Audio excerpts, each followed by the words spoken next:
안녕하세요. 날마다 주께로 큐티 가이드입니다.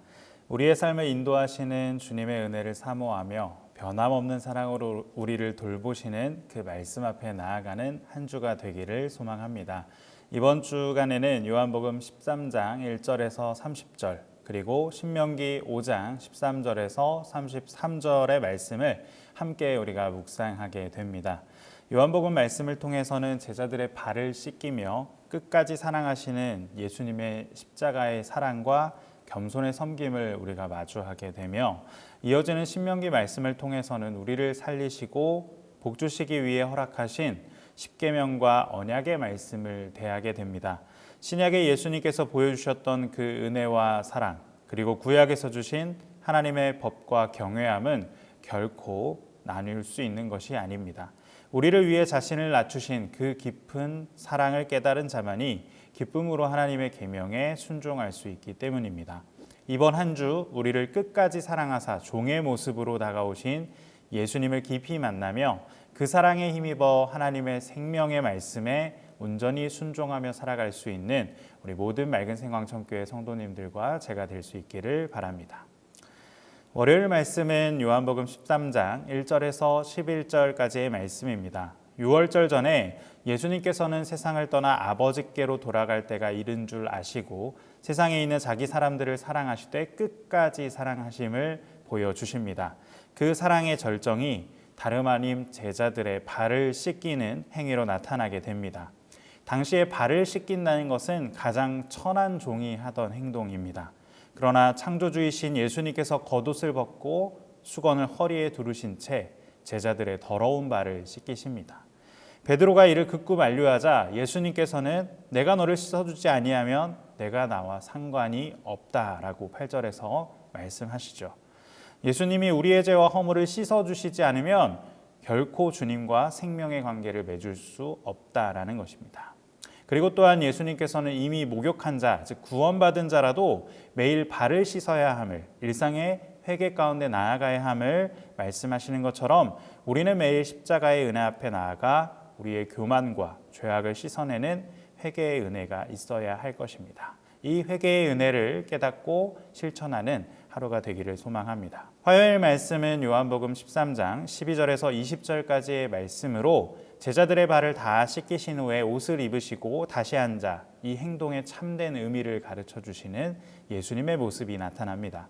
14절에서 예수님께서는 내가 주와 또는 선생이 되어 너희 발을 씻었으니 너희도 너희 발을 서로 씻어주는 것이 옳다라고 말씀해 주십니다. 주님이 친히 본을 보여주셨던 것은 우리가 그 길을 따르게 하려 하셨던 것입니다. 우리가 은혜를 아는 것에서 그쳐서는 안 된다는 것을 주님께서는 자신의 모습을 통해 보여주셨습니다.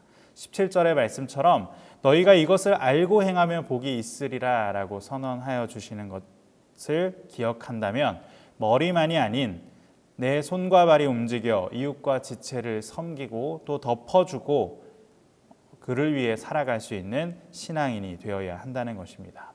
오늘 나의 삶 속에서 내가 낮아져 발을 씻어주어야 할 대상이 누구인지를 점검해 보시면서 주님의 겸손을 실천할 수 있는 하루가 되실 수 있기를 바랍니다.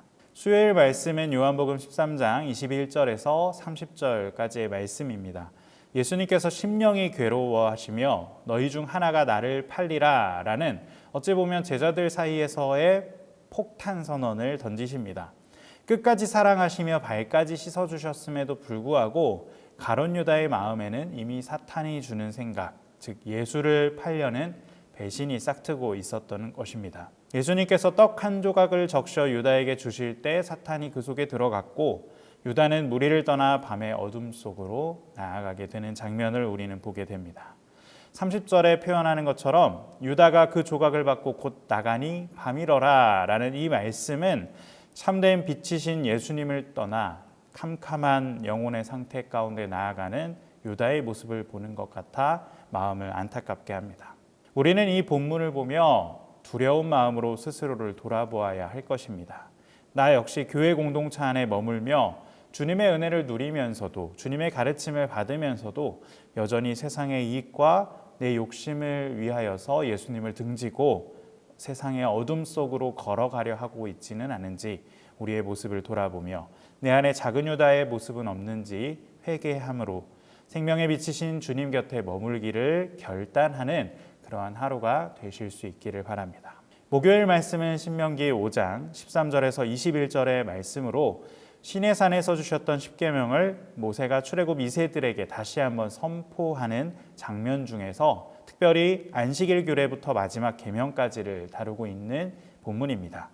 특별히 15절에 보시면 안식일을 지켜야 하는 이유에 대해 내가 애굽 땅에서 종되었더니 내 하나님 여호와가 강한 손과 편팔로 거기서 너를 인도하여 냈음을 기억하라 라고 말씀하고 계신 장면을 마주하게 됩니다. 즉, 이 하나님의 계명이라는 것은 우리를 얽매는 규칙이 아니라 구원받은 백성으로서 우리가 마땅히 누려야 할 자유와 생명의 법임을 보여주고 있는 것이죠. 이어지는 부모 공경, 살인, 간음, 도둑질, 거짓 증거, 탐내지 말라는 이 계명 모두는 하나님을 사랑하는 자가 마땅히 이웃을 어떻게 사랑하는지를 보여주는 삶의 구체적인 원리요 기준이 됩니다. 나는 이 하나님의 계명을 무거운 짐으로 여기는가? 아니면 나를 살리고 공동체를 거룩하게 지키는 생명의 울타리로 여기고 순종하고 있는가? 우리는 오늘 이 말씀 통하여서 우리가 말씀의 기쁨으로 순종하며 하나님이 약속하신 그 복과 평안을 누릴 수 있는 자들이 될 수 있기를 바랍니다. 금요일 말씀은 신명기 5장 22절에서 33절의 말씀으로서 하나님의 크고 두려운 임재 가운데 십계명을 들은 이스라엘 백성들의 반응과 모세의 중보 그리고 하나님의 당부가 기록되어져 있습니다. 불 가운데서 들려오는 하나님의 음성을 듣고 백성들은 두려워하며 모세에게 중보자가 될 것을 요청합니다.